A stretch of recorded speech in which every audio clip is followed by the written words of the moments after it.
Sine theta equal to 1/3 आणि value find करायची आहे 2 cot स्क्वेअर थिटा प्लस 2 याचीच, बरोबर आहे. युजुअल ट्रॅक क्वेश्चन आहे. साइन थिटा वरून आपण बाकी इतर रेशो फाइंड करू शकतो नेहमीच्या मेथडनी. आयडेंटिटी वापरा किंवा राईट अँगल ट्रँगलची मेथड वापरा, बरोबर आहे. पण आपण दिलेली व्हॅल्यू आणि विचारलेली व्हॅल्यू ह्या जर व्यवस्थित पाहिल्या, साइन आणि कॉट हे इतके लांबचे नातेवाईक नाही आहेत, जवळचे. त्याच्यामुळे आयडेंटिटीची गरज नाही, ट्रँगलची गरज नाही, कुठल्या रिझल्टची पण गरज नाही. साइन थिटाचा रेसिप्रोकल कोण?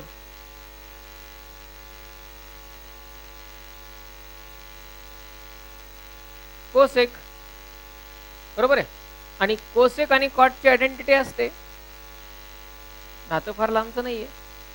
साइनचा उलट भाऊ कोसेक आणि कोसेकचा आयडेंटिटी भाऊ कॉट. साइन थिटावरून कोसेक थिटा लिहिता येईल किती? 3. आता एक तर कॉट स्क्वेअर थिटालाच आयडेंटिटी वापरून कोसेक मध्ये कन्वर्ट करता येईल, किंवा आणखी ऑब्झर्वेशन करा, 2 जर यातला कॉमन घेतला तर ब्रॅकेट मध्ये काय शिल्लक राहतोय? कॉट स्क्वेअर थिटा प्लस आणि कॉट स्क्वेअर थिटा प्लस 1 म्हणजे काय? Cosec square. आणि कोसेक थिटाची व्हॅल्यू आपण फाइंड केली आहे 3. 3 चा स्क्वेअर 9 × 2 किती आला? That's it. कळलं? Why it is called difficult?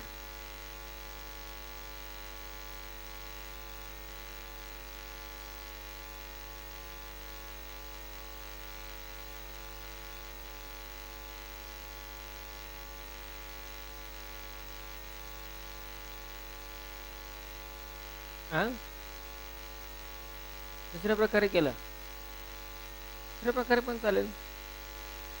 Sign थिटावरून ट्रँगल काढा, राईट अँगल ट्रँगल.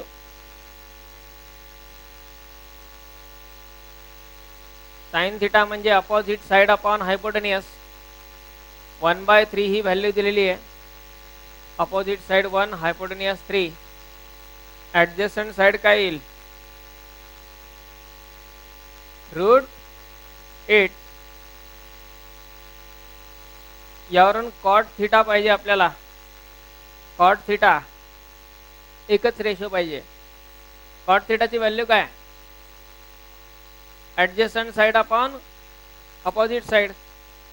√8 अपॉन म्हणजे √8. आता 2 cot square theta plus 2 equal to 2 into cot थिटाची व्हॅल्यू √8 आहे, त्याचा स्क्वेअर केला 8. 2 × 8 16 आणि 16 प्लस 2 18.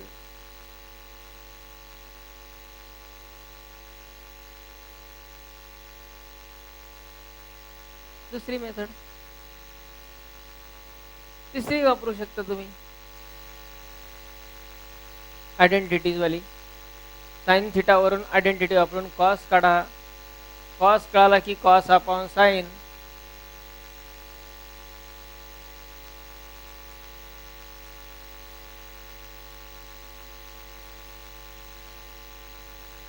Okay, next.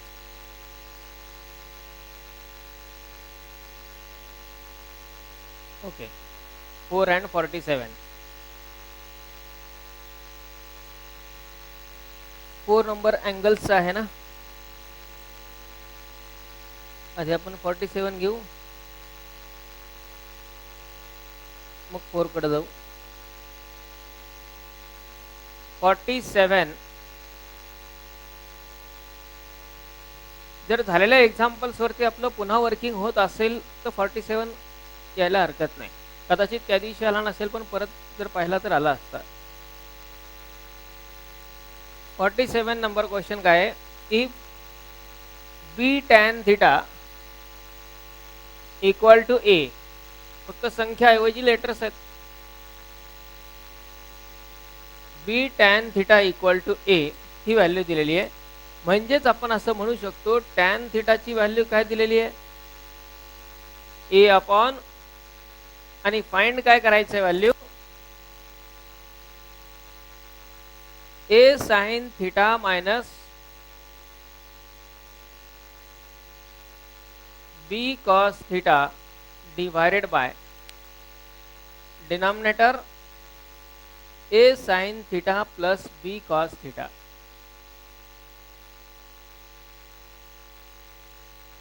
त्याला पुन्हा दोन मार्ग.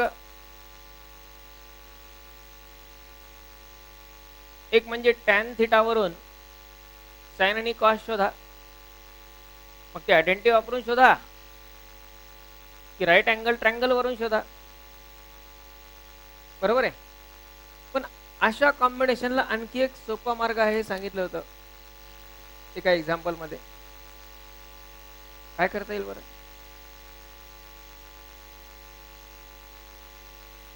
तोच पण आहे, फक्त त्याच्यावरती आपण काम करत नाही, हा आपला प्रॉब्लेम आहे.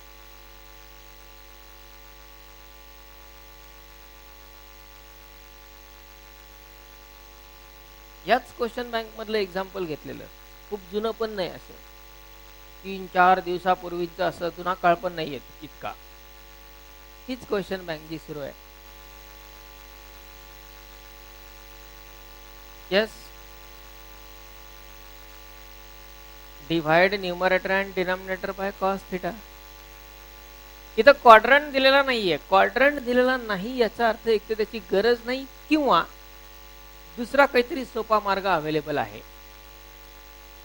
क्वेश्चन वरती फक्त क्वेश्चन पाहिला की डिफिकल्ट, अरे हे जरा दिसतंय, एक पायरी तर चढा ना.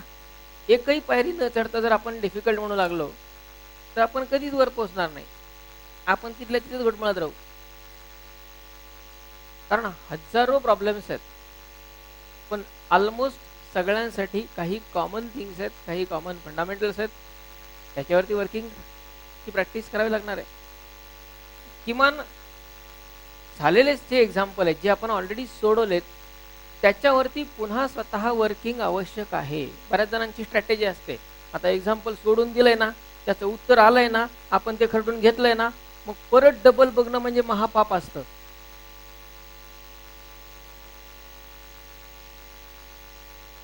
क्वेश्चन सोडून फक्त उत्तर काढणे, तेवढ्या दिवसाला आपण कसं तरी पुढे ढकलतो. त्याच्यावरती आपण वर्किंग करतो का, हे जास्त महत्वाचं आहे.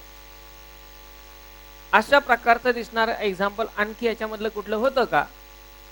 याच्यामध्ये काय करता येऊ शकतं, हे कुठल्या टाईपचं दिसतंय, अशा प्रकारच्या दिसणाऱ्या एक्झाम्पल मध्ये काय केलेलं होतं? आपला प्रॉब्लेम असा असतो की आपण एका दिवशी एका नोटबुक मध्ये, दुसऱ्या दिवशी दुसऱ्या नोटबुक मध्ये कुठेतरी काहीतरी फक्त लिहिलेलं असतं, तेही आपल्याला सापडत नाही. सगळे एक्झाम्पल कलेक्टिव्हली एका नोटबुक मध्ये असण्याचा प्रश्नच नसतो आपल्याकडे. प्रॉब्लेम इथं आहेत, प्रॉब्लेम क्वेश्चन मध्ये नाही आहेत. येते लक्षात? याच क्वेश्चन बँक मधला ते होता क्वेश्चन नंबर तो अशा प्रकारचा सोडवलेला.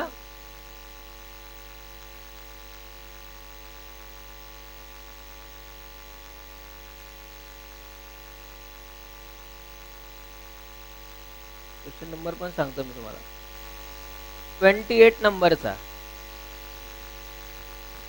28 नंबरचा.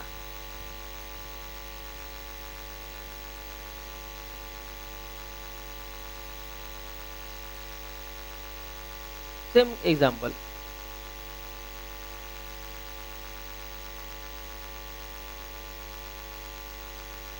आणखी 30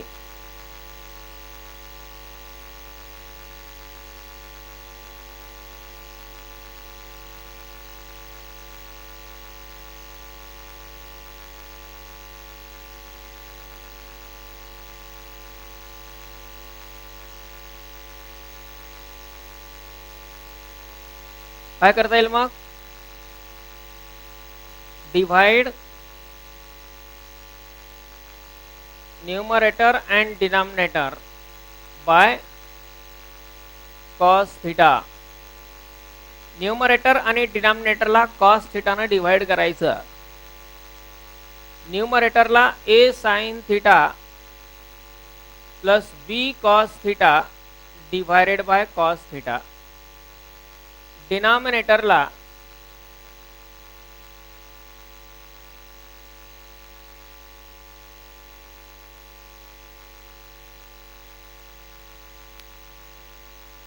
a sin theta plus b cos theta divided by cos theta. आता हा कॉस थिटा न्यूमरेटरच्या दोन्ही टर्मला सेपरेट डिवाइड घेता येतो. म्हणजे a sin theta upon cos theta minus b cos theta upon cos theta divided by डिनॉमिनेटरला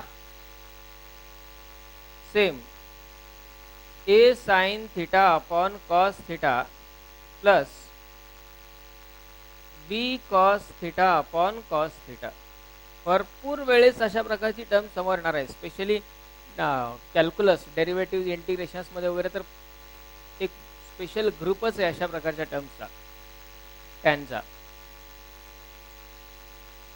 इथे हा कॉस थिटा कॅन्सल दोन्ही ठिकाणी, आणि sine upon cos tan theta म्हणजे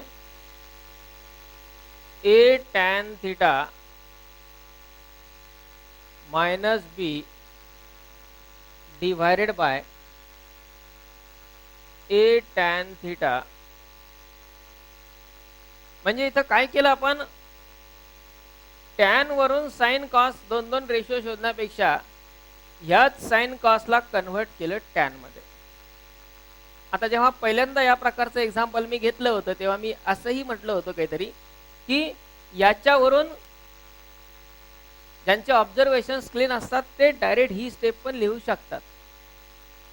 एवढं सगळं स्किप करता येतं. पण आता 2 दिवसातच आपल्याला जर हे आठवत नाहीये अशी काही अपेक्षा ठेवणं म्हणजे मूर्खपणा आहे. a tan theta minus b divided by a tan theta plus b. Tan थिटाची किंमत आता इथे संख्या ऐवजी अक्षर दिसले म्हणजे आणखी त्रास. त्यातून तो अपूर्णांक, तर विचारायचीच गरज नाही. म्हणून प्रत्येक गोष्टीसाठी एक एक स्पेशल माणूस नेमाला सांगितलेला मी काल, आठवतंय ना. तर त्याच्यासाठी सांगितला काम याच्यावरती होणं गरजेचं आहे. ट्रिग्नोमेट्री अवघड नाहीये, अवघड आहे आता चौथी अपूर्णांकाची बेरीज आणि वजाबाकी.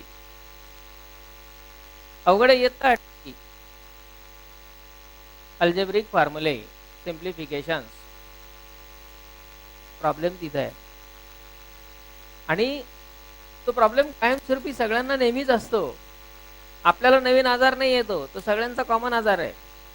पण काही जण त्याच्यावरती एफर्ट्स घेऊन त्याला इम्प्रूव्ह करतात. काही लाज वाटते ना. आता 8वीचं पुस्तक घेऊन त्याचं परत वाचायचं म्हणजे काय, आपण कशाला आलाय मग.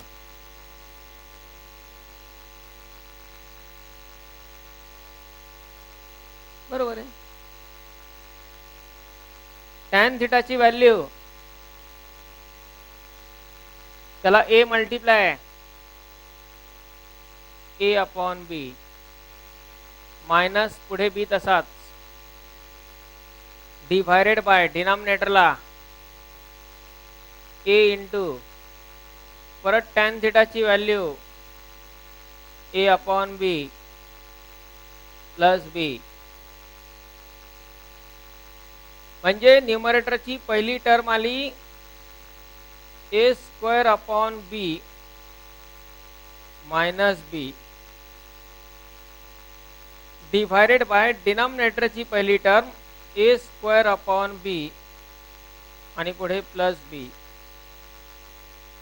तर ह्या बीचा डिनॉमिनेटर 1, याचा डिनॉमिनेटर 1, क्रॉस मल्टिप्लाय करून ॲडिशन आणि सबट्रॅक्शन दोन्ही ठिकाणी क्रॉस मल्टिप्लाय केला, A square minus B square divided by B, आणि डिनॉमिनेटरला A square plus B square, आणि डिनॉमिनेटर परत बी कॅन्सल, म्हणजे व्हॅल्यू काय आली, A square minus B square upon A square plus B square.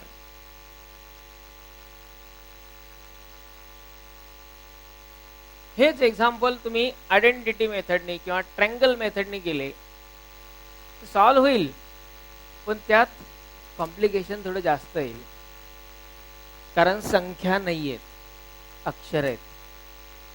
Pythagoras वापरला की मग ते रूट ए स्क्वेअर प्लस बी स्क्वेअर अशी टर्म येईल हायपोटेन्यूसची व्हॅल्यू, आणि तशा टर्म साइन कॉस सगळ्या कॅल्क्युलेशन मध्ये येतील. होणार कॅन्सलच आहेत त्या, नो डाऊट, पण त्रास देतील. त्यामुळे टर्म ऑब्झर्वेशन बेनिफिशियल राहतं. ओके, राईट डाऊन दिस.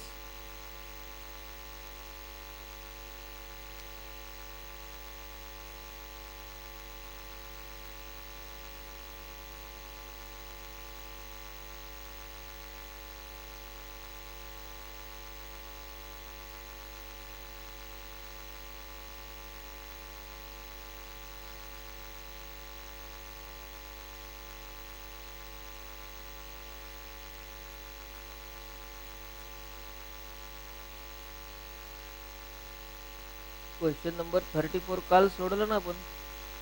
काल सोडवलेला शेवटचा क्वेश्चन तोच होता ना, X square plus Y square plus Z स्क्वेअरचा लास्ट क्वेश्चन.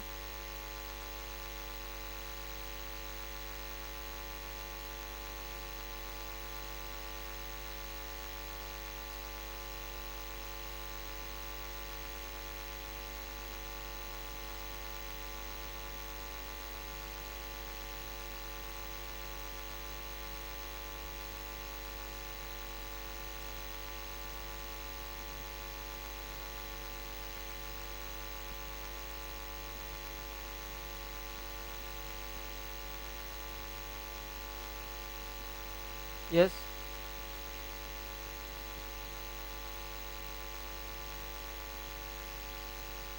त्याचा प्रॉब्लेम मी त्या दिवशी सांगितला होता. त्याचा इश्यू येतो रेंजच्या संदर्भात.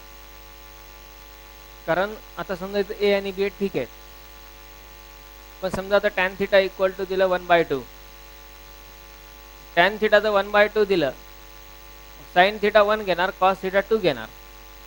कॉस थिटाची व्हॅल्यू 2 ही कधीच कुठल्याच अँगलसाठी येत नाही.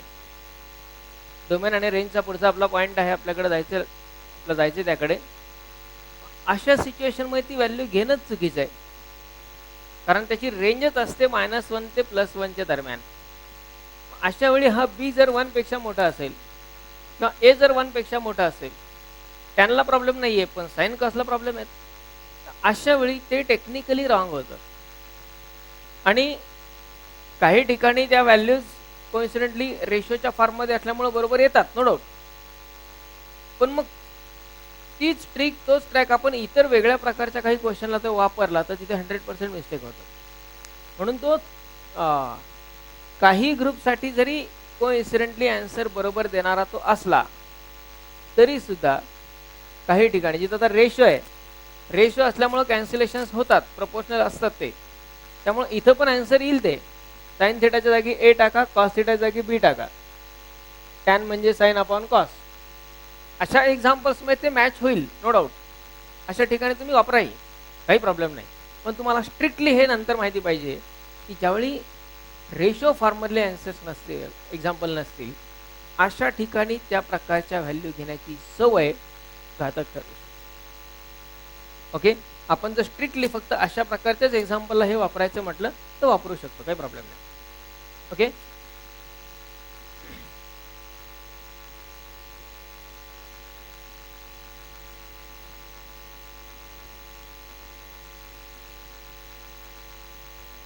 त्याने तर सिंगल स्टेपमध्येच आन्सर येईल. टॅन थिटा म्हणजे sine theta upon cos theta. Sine थिटाची व्हॅल्यू ए, कॉस थिटाची व्हॅल्यू बी. इथं ए टाका, इथे बी टाका. A square minus B square upon A square plus B square. संपला. चालेल. पण न्यूमरिकली ज्यावेळेस व्हॅल्यू दिलेल्या असतात अशा वेळी काही सिच्युएशनमध्ये रेंजचा क्रायटेरिया डिनाय होऊ शकतो. त्या ठिकाणी काळजी घेणं आवश्यक आहे.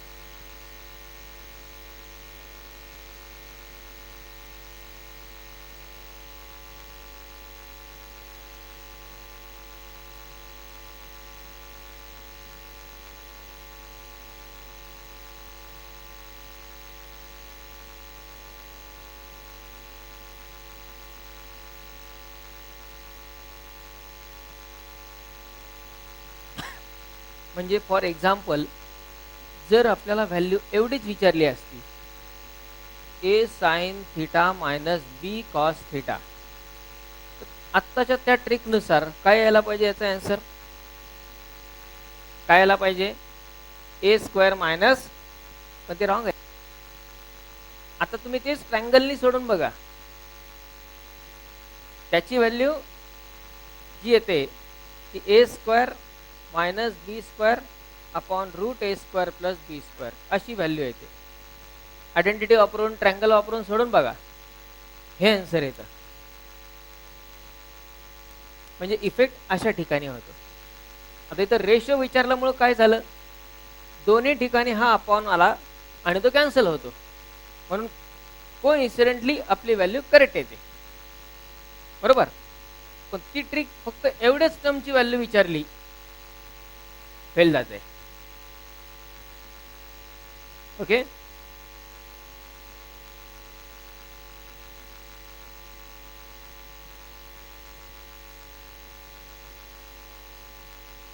त्यानंतर नेक्स्ट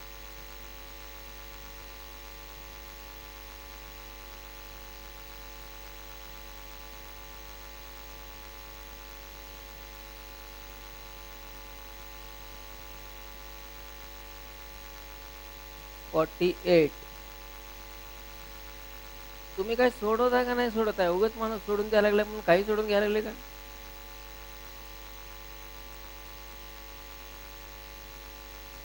हा, सगळंच पेपर संपायला लागलाय. आता मी सोडवायला लागले सगळं. मग तुमची एक्झाम काय कामाची?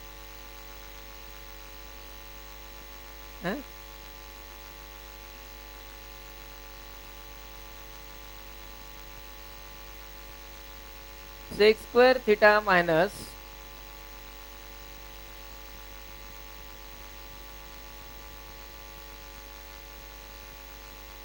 Sign square theta minus 2 sine raise to 4 theta divided by 2 cos raise to 4 theta minus cos square theta. याला इव्हॅल्युएट करायचं आहे.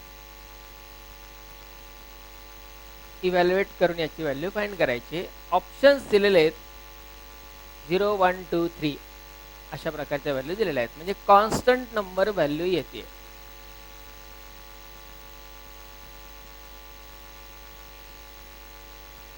सिम्प्लिफाय करावं लागेल.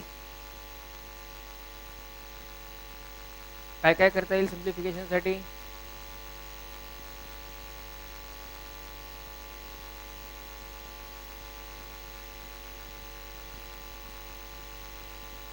सध्या हा सेक्स स्क्वेअर थीटा आपण तसाच ठेवू मायनस.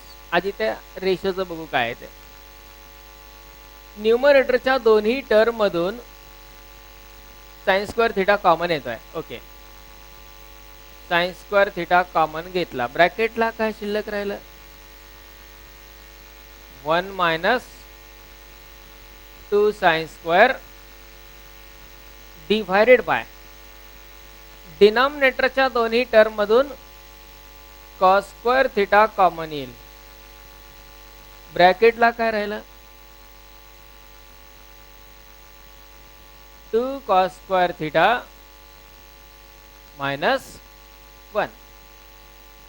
ओके, आता याला पुढे सिम्प्लिफाय करण्यासाठी ते दोन ब्रॅकेट केअरफुली ऑब्झर्व करा. इथे 1 - 2 sin स्क्वेअर थिटा आहे न्यूमरेटरला आणि डिनॉमिनेटरला 2 cos स्क्वेअर थिटा -1 आहे. आपल्याला दोन्हीपैकी एक जणाचं कन्व्हर्जन करावं लागेल. कुठल्याही एकाचं, हे कॉसचं साइन मध्ये करा किंवा साइनचं कॉस मध्ये करा. म्हणजे आपण काय करू, आता हा सेक स्क्वेअर थिटा तसाच ठेवला सध्या, minus sine square theta upon cos square थिटाला आपण लगेच टॅन स्क्वेअर थिटा पण लिहू शकतो, पण ते कन्फ्युजन वाढेल. सध्या आपण बाकी सगळ्या टर्म ॲज इट इज ठेवून देऊ. फक्त या ब्रॅकेटचं सिम्प्लिफिकेशन करूया. आता या ब्रॅकेटचं सिम्प्लिफिकेशन तुम्ही त्याला वेगळे एकदा कोपऱ्यात घेऊन पण सोडून मग इकडे आणून टाकू शकता. 1-2 स्टेप त्याच्या होतील. किंवा इथेच जर सोडवायचं म्हटलं तर कॉस स्क्वेअर थिटाला आयडेंटिटी काय, 1 - sin स्क्वेअर थिटा लिहिता येईल. आपला साइन मध्ये कन्वर्ट करायचं त्याला, पण 2 त्याला मल्टिप्लाय आहे त्यामुळे ब्रॅकेट टाकावं लागेल. 1 - sin स्क्वेअर थिटा पुढे -1 तसाच equal to sec square theta minus sine square theta in bracket न्यूमरेटरला 1 - 2 sin स्क्वेअर थिटा तसाच कॉस स्क्वेअर थिटा तसाच. आता इथे हा 2 मल्टिप्लाय होईल दोन्ही टर्मला, काय येईल 2 - 2 sin स्क्वेअर थिटा आणि पुढे -1 तसाच. त्यानंतर पुन्हा बाकी सगळ्या term as it is, sec square theta minus sine square theta into 1 - 2 sin square theta divided by cos square theta into काय राहिले ब्रॅकेट मधली टर्म डिनॉमिनेटरच्या, येस या ब्रॅकेट मधली टर्म काय शिल्लक राहिली, 2 - 1 म्हणजे 1 - 2 sin स्क्वेअर थिटा. आले दोन्ही ब्रॅकेट सारखे, बरोबर आहे, कॅन्सल करता येतील. हे दोन्ही ब्रॅकेट कंप्लीट कॅन्सल होतील. तुम्ही डिनॉमिनेटर ऐवजी न्यूमरेटरच्या ब्रॅकेटचं पण सिम्प्लिफिकेशन करू शकला असतात कॉस मध्ये कन्वर्ट करून. ओके, याला जर सेपरेट बाजूला घेतलं असतं रफ मध्ये आणि वर्किंग केलं असतं तर 2-3 स्टेप घ्यायची गरज नव्हती. विनाकारण बाकीच्यांचं वजन घेऊन जावं लागलं आपल्याला, हरकत नाही. पण आणखी जवळच तुम्ही थोडेसे मोठे ट्रिग्नोमेट्री मध्ये, त्यावेळी तुमच्या ह्या स्टेप निघून जाणार. या एक्झाम्पल साठी जर विचार केला तर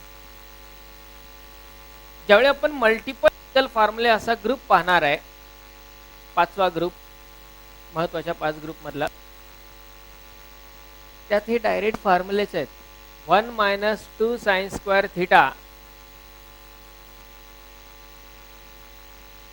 1 - 2 sin square theta equal to cos 2 theta आणि 2 cos square theta -1 equal to पण cos 2 थिटाचा असतो. ते आपल्याला त्यावेळेस कळणार आहे.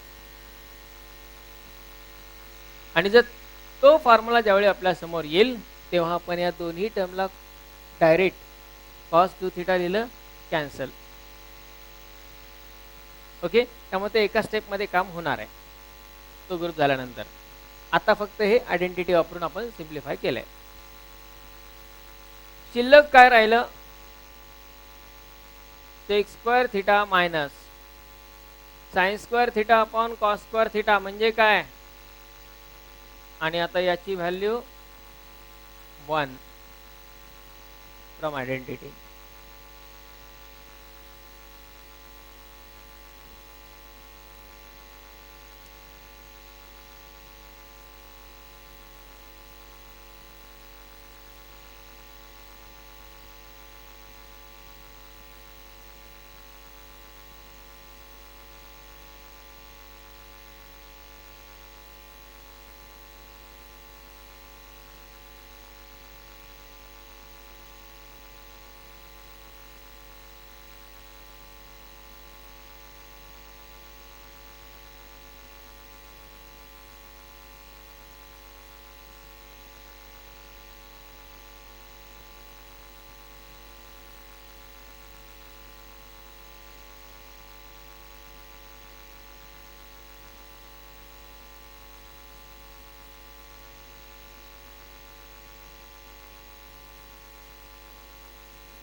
झालंय.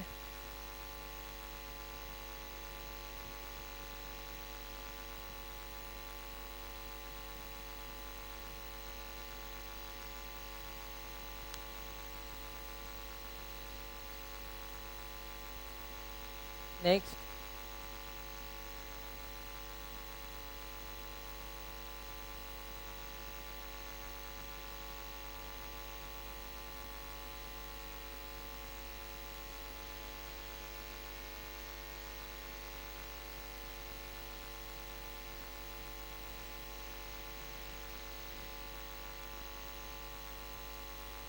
$24.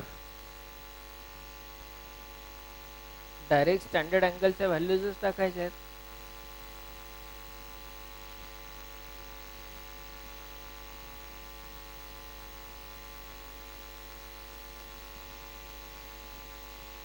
sin 60 cos 180 आणि स्टँडर्ड अँगलच्या व्हॅल्यूज कशा लक्षात ठेवायच्या हे माहित आहे. त्याचे टेबल पण आपल्याकडे तयार आहे. टेबलमध्ये बघून आपण टाकू शकतो values.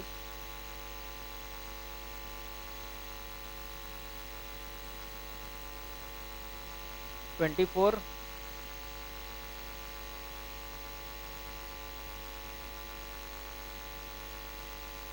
2 sin 60 minus cos 180 .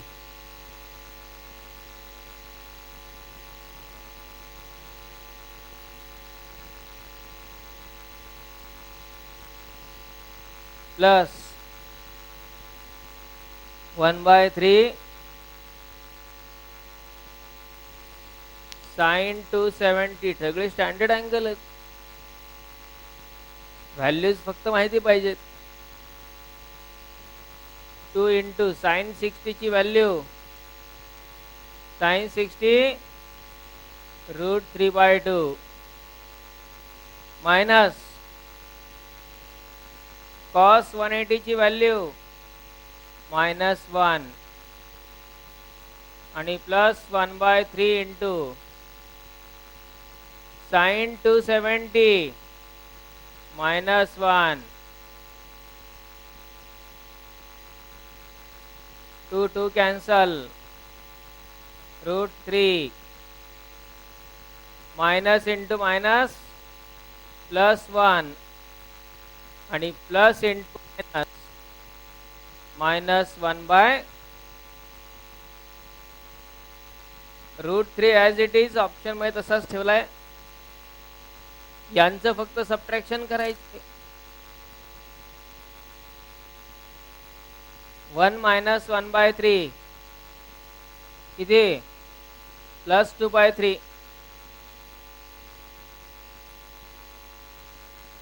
+2/3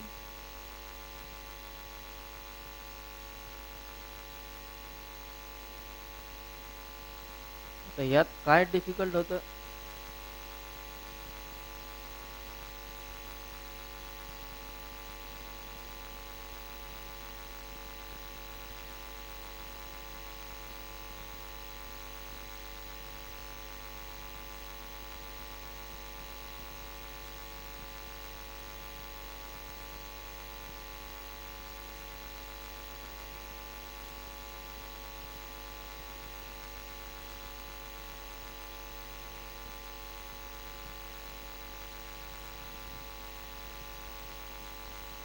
Question number 4. A horse is tied to a post by the rope. Horse is tied to a post by a rope. If the horse moves along the circular path, always keeping the rope tight, describes 88 meters when it traces angle of 72 degree at the center, and find the length of rope. Question situation काय लक्षात घ्या. क्वेश्चनचं meaning काय लक्षात घ्या. A horse is tied to a post by the rope. म्हणजे a horse is tied to a post by the रोप.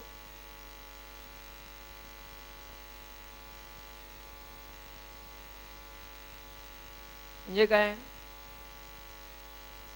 एका घोड्याला दोरीने खांबाला बांधले. That's it. पण तो घोडा हुशार आहे, आपल्यासारखा नाही कुठे उधळत.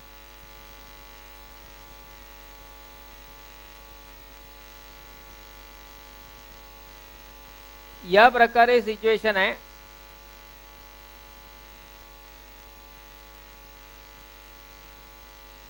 दिस वन इज द पोस्ट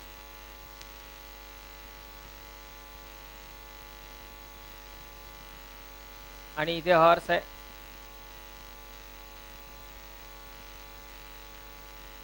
समजा असं गृहीत धरा या ठिकाणी काहीतरी खाद्यपदार्थ असतील अशा प्रकारे इथे टाकलेले.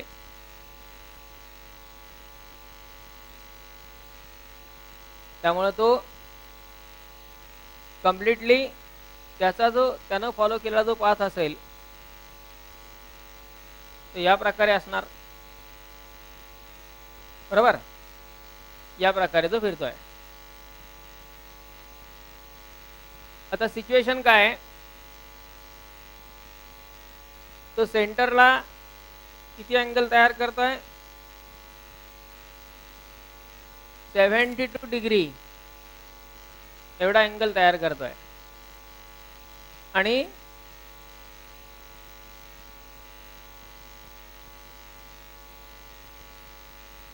त्यानं ट्रेस केलेलं डिस्टन्स 88 मीटर आहे. त्यानं ट्रेस केलेलं डिस्टन्स सध्या आपण एवढंच घेतलंय.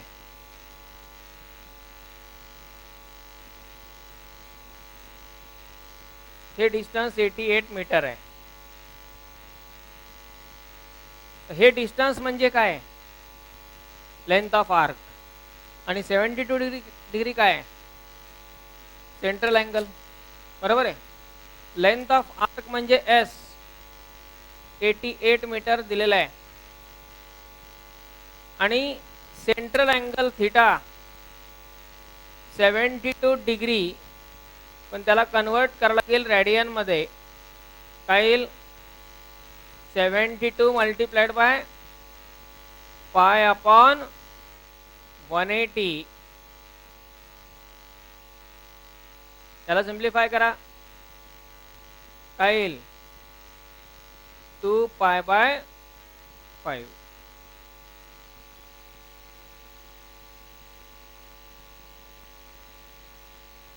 ने डिवाइड करा किंवा 18 ने डिवाइड करा, नाही तर 9. काहीच नसलं तर 2चा तर पाडा येतात आपल्याला. तिथून सुरू करा डिव्हिजन करून सिंप्लिफाय. 2 पाय बाय 5 रेडियन हा झाला थिटा.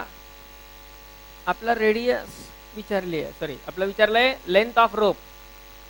लेंथ ऑफ रोप म्हणजेच रेडियस आहे. बरोबर. एस इज इक्वल टू काय असतो फॉर्म्युला? आर इंटू एस किती equal to r into theta किती? 2 पाय बाय. आता आर ही लेंथ आहे, त्यामुळं पायची व्हॅल्यू आपल्याला काय घ्यावं लागेल?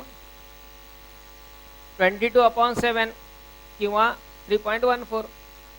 आता ते 22/7 कन्व्हिनियंट आहे, कारण 88 ला भाग जाऊ शकतो 22 न. म्हणजेच 88 equal to r into 2 into 22/7 आणि अलीकडचा हा 5 तसाच.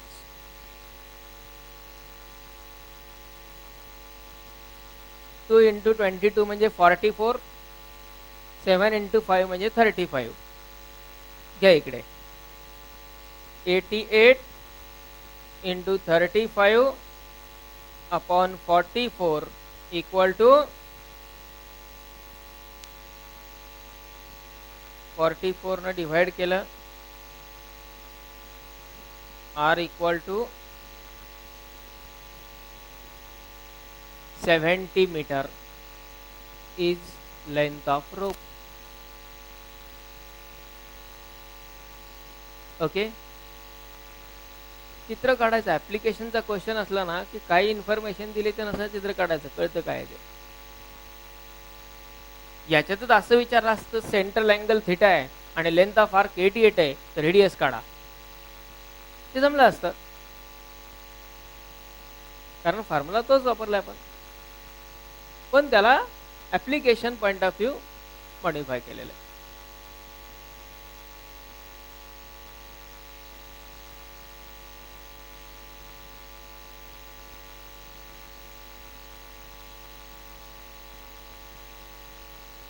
यस. नेक्स्ट.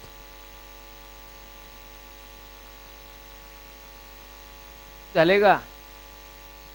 हाँ हाँ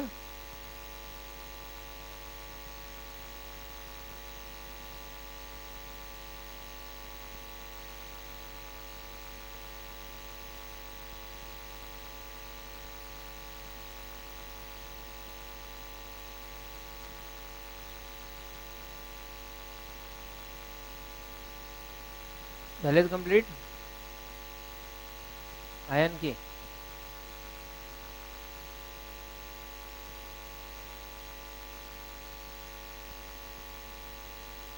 त्यानंतर हा कुठला?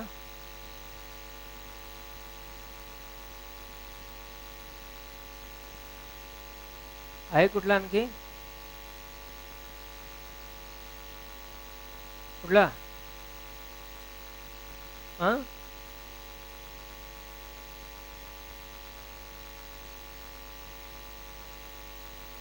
क्वेश्चन 8.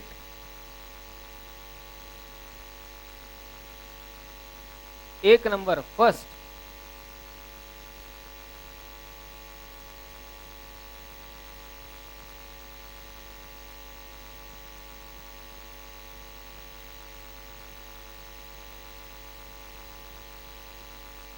क्वेश्चन नंबर 1 जो आहे, ॲक्च्युली आपण तो घेतलेला क्वेश्चन आहे. मला मी त्याचा नंबर सांगतो लिंकचा.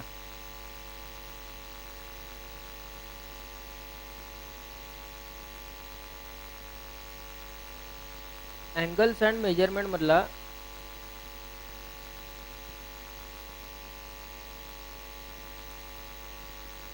पार्ट, आणि खूप मोठा क्वेश्चन आहे तो. म्हणजे तो एक्सप्रेशनला मोठा आहे.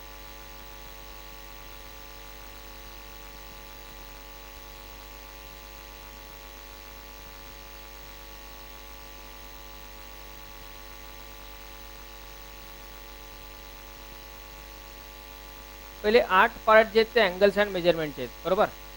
त्यातल्या 7 किंवा 8 मध्ये हा क्वेश्चन आहे. असे दोन क्वेश्चन आहेत, 7, 8 या पार्टमध्ये. 7 किंवा 8 मध्ये असेल, त्यात नाही सापडला तर 6 मध्ये बघा. पण मोस्टली 7 किंवा 8 नंबरच्या पार्टमध्ये क्वेश्चन हा आहे, विदाउट एनी चेंज. पाहता येईल का? सॉल्व करायचं आहे. हां,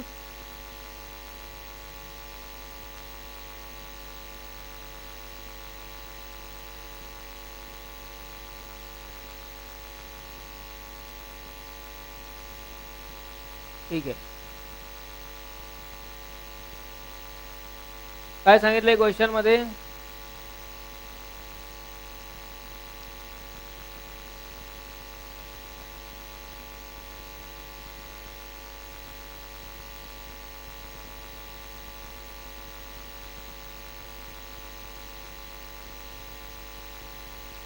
OPQ is sector of the circle.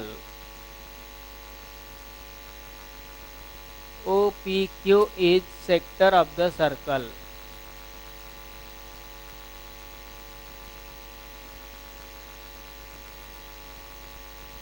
सर्कलचा एक सेक्टर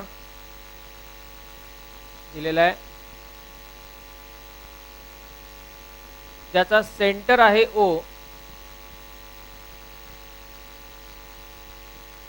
आणि PQ ही त्याची कॉर्ड आहे.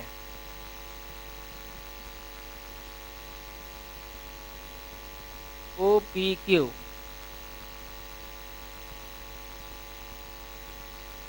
यात O पासून P पर्यंत आणि या मार्गे Q पर्यंत गेलं आणि परत P पर्यंत आलं की जो तयार होतो त्याला आपण सेक्टर म्हणतो. आणि जर आपण डायरेक्ट P पासून Q कडे गेलो तर ट्रँगल OPQ तयार होतो. आता यात आपल्याला फाइंड करायचं आहे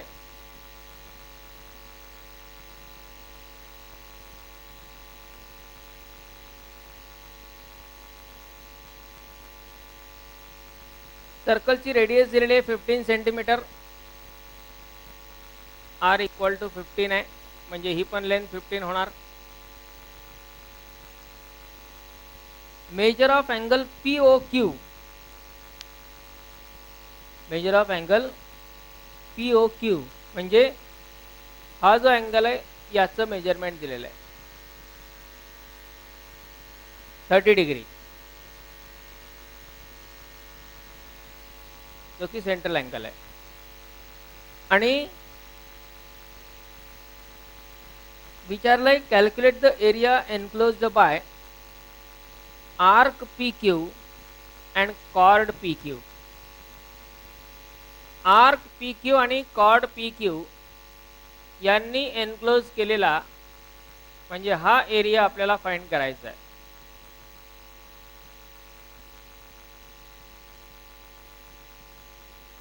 आणि हा एरिया म्हणजेच कसा फाइंड करणार तो? एरिया ऑफ सेक्टर OPQ या सेक्टरचा एरिया आणि मायनस ट्रँगलचा area. Area of sector OPQ minus area of triangle OPQ. त्यावरून मिळेल एरिया एनक्लोज्ड बाय. आता याला खूप वेगळ्या प्रकारे विचारलं जातं. Area enclosed by chord and arc, किंवा त्याला असंही म्हटलं जाईल एरिया ऑफ सेगमेंट. हा जो शेडेड पोर्शन आहे येलो कलरचा त्यालाच म्हटलं जातं सेगमेंट. जसं आर्क, सेक्टर, तसा तिसरा भाग म्हणजे सेगमेंट असतो. So area of this segment is always area of sector minus area of triangle. Okay. आता यात एरिया ऑफ सेक्टरचा काय रिझल्ट, काय फॉर्म्युला? 1/2 r² theta. आर माहित आहे 15, थीटा माहित आहे 30 डिग्री. त्याला रेडियन मध्ये कन्वर्ट करता येईल π/6. म्हणजे radius is 15 and theta is 30 degree. म्हणजेच रेडियन मध्ये किती येतो तो? Area of sector OPQ equal to किती? 1/2 r² थीटा. म्हणजेच 1/2 r² म्हणजे 15² आणि थीटा 15² ला पण लगेच 15 मल्टिप्लाइड बाय 15 असं लिहू आणि π/6. काय ते कॅल्क्युलेशन इक्वल टू 3 ने डिवाइड करा इथे.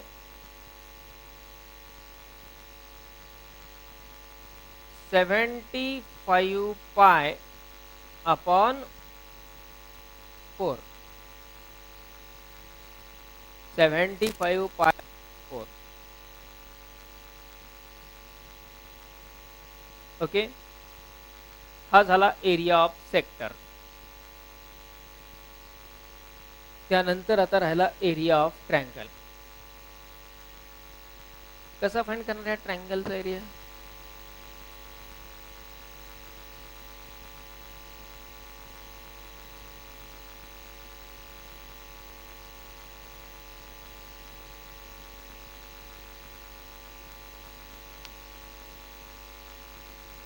How can we find area of triangle?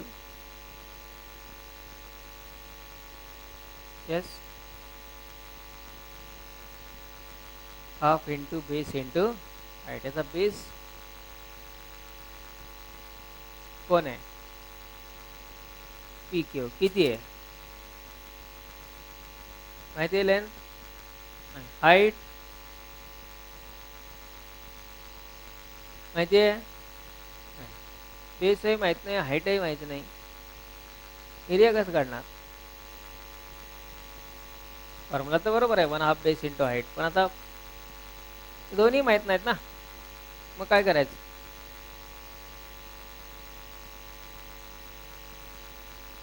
Yes. हां, ओके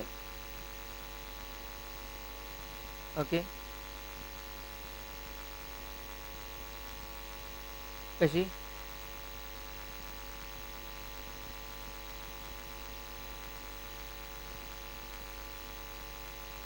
कोणत्या व्हर्टेक्स पासून काढायची? P पासून OQ वरती. ओके, बेस झाला OQ. बरं, हाईट कशी काढणार? यस, जर आपण इथे गडबड काय होते या क्वेश्चन मध्ये, नेहमी ओ पासून परपेंडिक्युलर काढण्याची सवय असते आपल्याला. ठीक आहे, ओ पासून परपेंडिक्युलर काढण्याची सवय असते, तिथे गडबड होते. कारण हा अँगल 30 झालाय, म्हणजे हा होत आणि हा अँगल किती होणार, 60 नाही होणार. तो ट्रँगलच्या तिन्ही अँगलचं ऍडिशन किती असतं, 180. त्यातला 30 केला, राहिले किती 150. पण हा अँगल आयसोसिलिस आहे, कारण त्याच्या दोन साइड सारख्या आहेत. आयसोसिलिस ट्रँगलचे बेस अँगल इक्वल असतात, कॉन्ग्रुएंट असतात. ह्या दोन्ही अँगलचं टोटल ऍडिशन 150 येत आहे आणि दोन्ही सारखे आहेत. म्हणजे प्रत्येकाचं माप किती पाहिजे, 75 आणि 75 डिग्री हा अँगल स्टँडर्ड मध्ये नाहीये आपल्या सध्या तरी. पुढे येणार आहे त्याची व्हॅल्यू कशी काढायची ते, पण सध्या आपल्याला ते व्हॅल्यू फाइंड करता येत नाही. याचा अर्थ याला काहीतरी वेगळा पर्याय वापरावा लागेल. जर आपण ट्रँगलचा एरियासाठी बेस माहिती पाहिजे, असंही पी क्यू ची लेंथ माहिती नव्हतीच. ट्रँगल मध्ये व्हर्टेक्स पासून अपोजिट साइड वरती जर परपेंडिक्युलर काढला तर ती हाईट होते, आणि ती अपोजिट साइड म्हणजेच बेस असतो. आपण पी या पॉइंट पासून ओक्यू वरती परपेंडिक्युलर काढू शकतो, किंवा क्यू पासून ओपी वरती, कुठलंही एक चालेल. त्यानं होणार काय, हा परपेंडिक्युलर काढलाय, त्याला आपण आर असं नाव देऊ. बरोबर. आता ट्रँगल ऑब्झर्व करायचा आहे O P R. O P R या ट्रँगल मध्ये हा एक अँगल आहे 30,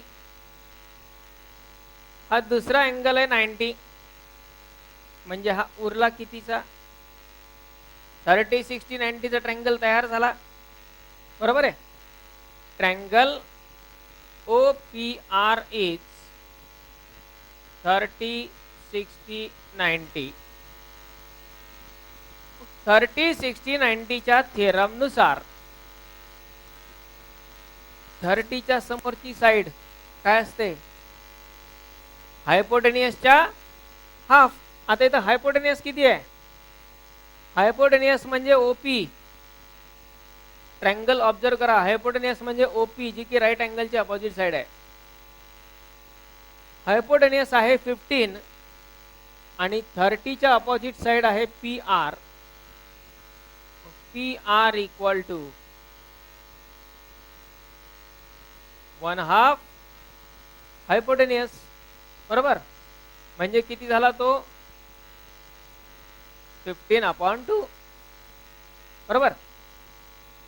हाईट कळाली आणि बेस आहे O Q. Area of triangle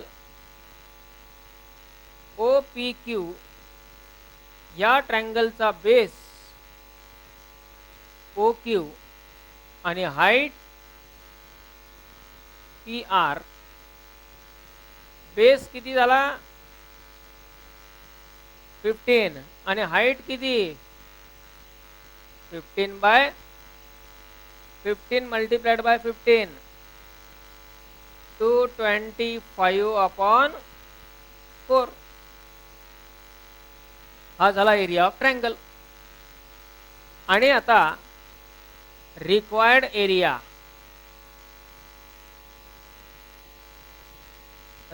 area, जो शेडेड आहे तो कसा फाइंड करणार, area of sector OPQ minus area of triangle OPQ. Area of sector किती आलेला आहे, 75π/4 माइनस ट्रँगलचा एरिया 225/4. त्यातनं कॉमन काय येत आहे बघा, 75 न 225 ला भाग जातो का बघा बरं. 75चा पाडा कुणाला यावा आता, जातोय का, किती जा, बरोबर आहे. 75 मल्टिप्लाय बाय 3 किती, 225 येत आहे. म्हणजेच न्यूमरेटरहून 75 आणि डिनॉमिनेटरहून 4 कॉमन घेतला, ब्रॅकेटला काय शिल्लक राहत आहे, pi minus square centimetre. Okay,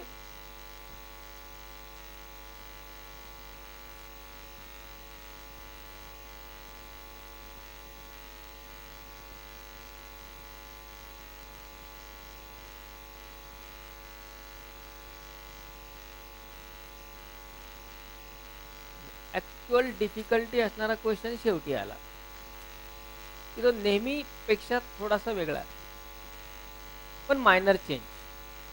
yes,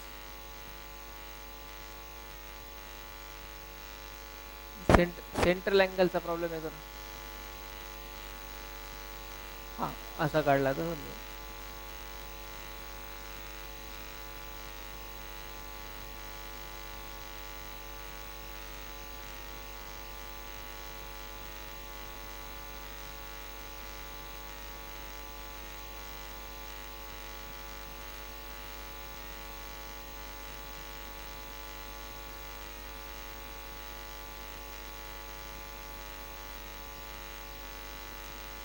एकदा क्वेश्चन पेपर मधले ते क्वेश्चन सगळे पुन्हा स्वतः सॉल्व करायचे. What is mean by difficulty, हे आधी लक्षात घ्या की पेपर झाल्या झाल्या लगेच त्या पेपरमध्ये जे सॉल्व नाही झाले ते म्हणजे डिफिकल्टी नसतं. पेपर झाल्यानंतर आपले जे चुकलेले किंवा न आलेले एक्झाम्पल्स आहेत ते पुन्हा दुसऱ्या दिवशी किंवा त्या दिवशी एक्झामच्या नंतरही आणखी एकदा स्वतः चेक करून बघायचे की यातला आणखी आता परत. बऱ्याच वेळा काय होतं, एक्झाममध्ये नाही सॉल्व होत, काहीतरी गडबड होते, पण नंतर तो सॉल्व होतो ज्यावेळेस आपण रिलॅक्स माइंडमध्ये असतो, त्यावेळेस प्रॅक्टिसच्या मूडमध्ये असतो त्यावेळेस सॉल्व होतो. त्यावेळी त्याला प्रयत्न करायचा, बरेचसे एक्झाम्पल डिफिकल्टी तिथं कमी होतात.